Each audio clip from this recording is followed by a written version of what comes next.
and welcome to Me and My Golf. We're your coaches, Andy and Pearson. You've joined us here on the 16th hole at the Watson Club at the Reunion Resort in Orlando, Florida. Now, Pierce, so many golfers focus too much on their score. You know, we've all been there on the golf course when somebody's added up their 9-hole score and said, oh, I've had my best 9 holes so far. This could be my best round ever. Or they get to the 17th or 16th and say, if I finish with 2 pars, this could be my best score that I've done. Now, the problem is with this, is it really puts a lot of pressure on yourself when you're playing the game, but also takes your focus away, Pierce, from actually what you need to do, which is really get the golf ball in play, get it on the green, and give yourself the opportunity to make those scores. And we've all heard it on TV where the golfers say they need to stay in the present, but it's easier said than done. And I think the problem is, as we've said, focusing on the score takes yourself away from the present, doesn't it? Do you know what, it really does? And you know, just please do not do this when you play golf, because it will ruin your scorecard. It will limit how good you can become as a golfer. So what we like to do with the 18 Birdies app is set targets based on 1 shot at a time. Yeah. So if we think about this, if you can actually figure out before, my target is I'm going to hit 9 fairways and I'm going to hit 13 greens, which is going to be pretty hard. That would be good for you, yeah. But so think of that. Your process then will be, well, I'm just going to focus on hole 1 on how to hit that fairway. And then I'm going to focus on how to hit that green. Now, if you have an 8 on the first hole, the beauty with this is you just reset. Yeah. So your whole game isn't blown out the water. So basically your mindset then is to focus on your targets as opposed to your score. And guess what? You hit your targets, which are, there's going to be less pressure, It's easier to do, your score is going to be good as a result. So we really like the idea of focusing on that fairway and then focusing on how to hit that green. Definitely. We're going to do it now right on this hole, the 16th par 4. We're going to show you guys how we will go through this to actually give ourselves the best chance possible to find the fairway and then get down on the fairway and see if we can hit the green as well. And you need to do this because you're running out of fine. holes and your targets, you're not going to reach them. I'm going to get it. Right then, Andy, let's go through this hole. 396 yards, 16th hole. This is a pretty tricky shot. It's into the wind and off the right slightly. A lot of danger out there, isn't there? A lot of danger. Looking forward to this. So look, there's 2 main processes that you need to go through when you are figuring out your strategy based on trying to hit the fairway. First thing is, we like to call it, aim your ball flight, not necessarily aim down the fairway. So aim your ball flight. So what do we mean by aiming your ball flight? Well, look, I think a lot of people stand up there and just look at the fairway and just aim down the middle of the fairway. But we all tend to have, let's say, a miss, Pierce. It might be a miss to the right, it might be a miss to the left, and it might have a curve in the ball flight as well. So let's give an example. If somebody's on this tee and they tend to hit a fade and the ball's moving to the right. Now, if we aim down the middle of the fairway and curve it and it does move to the right, then there's a good chance it could end up in the rough and to the right. So look, there's nothing to stop you from aiming slightly down the left-hand side of the fairway, just to give yourself a little bit of margin for error, Pierce. If I start it down the left-hand side, it curves back a little bit, then I've just got a little bit more room for error. And again, I'm going to get another mark there to say I've hit the fairway, and if I hit the fairway again, I'm going to have a better chance of making the next shot onto the green. Yeah, absolutely. So the next step is you need to assess where the trouble is and then what club to hit based on this trouble. Because Andy, what happens with the majority of golfers when they stand there as a par 4, par 5, they get out their golf cart or they have their bag by the side of the tee, the driver comes out straight away, doesn't it? Straight to the driver without really any thought of what might be out there. They then hit a shot with a driver, it goes in the bunker and they go, oh, that was a poor shot. Instead of actually thinking about what's actually going to hit the fairway. The strategy was actually the problem. So look, I'm going to give you a strategy on this one. Is that okay? I'll let you take over. And it looks like you've got the club there already because obviously we spoke about this before. But if we look at this here, we've got a bunker in the middle of the fairway about 190 yards. Okay, so obviously we want to take that into account. But the main thing for you is if we're thinking about a long club that you're going to be hitting, we're going to be thinking about these bunkers on the right.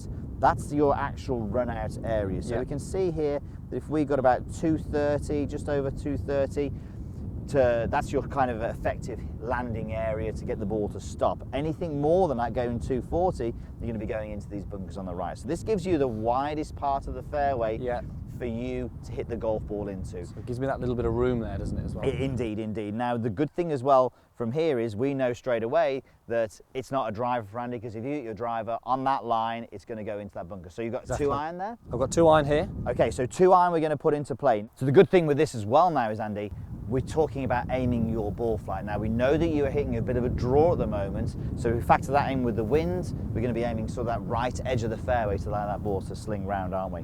Yeah, and look, what we've done now, we've just given myself the best chance possible for me to hit that fairway. The strategy's good. I know my landing spot. I've picked the correct club that's going to get me to that. and I know where I'm going to aim the ball flight. And for me now, it's just down to hitting a good shot. Okay, all right, let's see you do it. Okay, so I'm going to go pre-shot routine, Pierce. Yeah. Practice swing, just get myself ready for it. As I would normally do, I'm going to get myself aligned slightly down the right-hand side of the fairway to allow myself for that little bit of a draw. And I'd like to say, I'm just giving myself best chance possible now, Pierce, focusing on the fairway. Come on, then.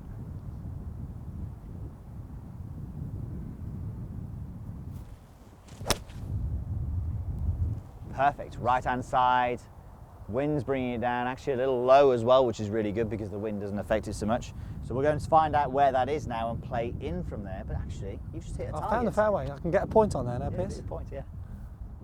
Pretty impressive, Andy, hitting the fairway. Wind is now picking up, as we can feel down here as well, and we can see by the app. Now look, you've got middle of the green, you've got 150 yards, 149 yards, sorry, to the middle of the green. And I think the strategy you need to employ here as part of your process is, again, you need to figure out where the trouble is and then obviously avoid that. So if we look at the trouble on this hole here, big left isn't great, but short right is definitely a no-no, isn't it? Okay. Yeah, it is. And look, the flag here is sort of front left of the green.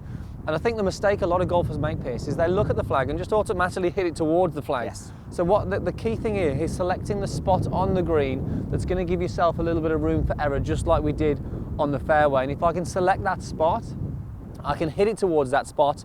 So if I maybe miss that target slightly, I'm still on the green. If I select the flag here and I miss it, let's say short right, I'm in the bunker. That's where I don't want to be. So in this situation, I'm going to select enough club to get it over that bunker on the right, Pierce, to give myself that room for error. It's the bigger part of the green there as well. Bigger part of the green. So it's 140 to the front, or 138 to the front, 150 middle-ish. Yep.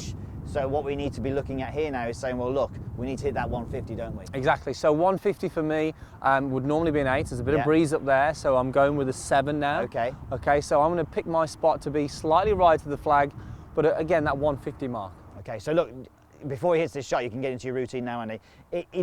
It's so important that you understand. I mean, how long does that take when you're not having a conversation? I haven't thought about my score either, by the way. It literally takes 5 to 10 seconds to figure out where the obstacles are, where you need to play. Then you can pick your club selection. And as Andy said, he's not thinking about the fact that if he has 3 pars on the last 3 holes, he shoots his best ever score. No, I've ruined it for you.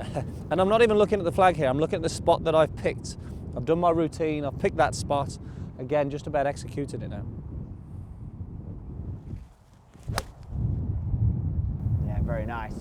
A lot of wind up there, but again, because you picked the right club, that golf ball is going to be absolutely fine. Safe on the middle of the green, taking out the hazards, no problem. So look, really important that you understand. Be careful how you set your goals when you play golf. So make sure you get some realistic targets, some easy to hit targets, and that's going to help you take the focus off the score. And then when you get onto the golf course and you're going through that process, be aware of where the danger is and don't be afraid to allow for that shape that you're hitting when you're on the golf course. Thanks for watching, guys.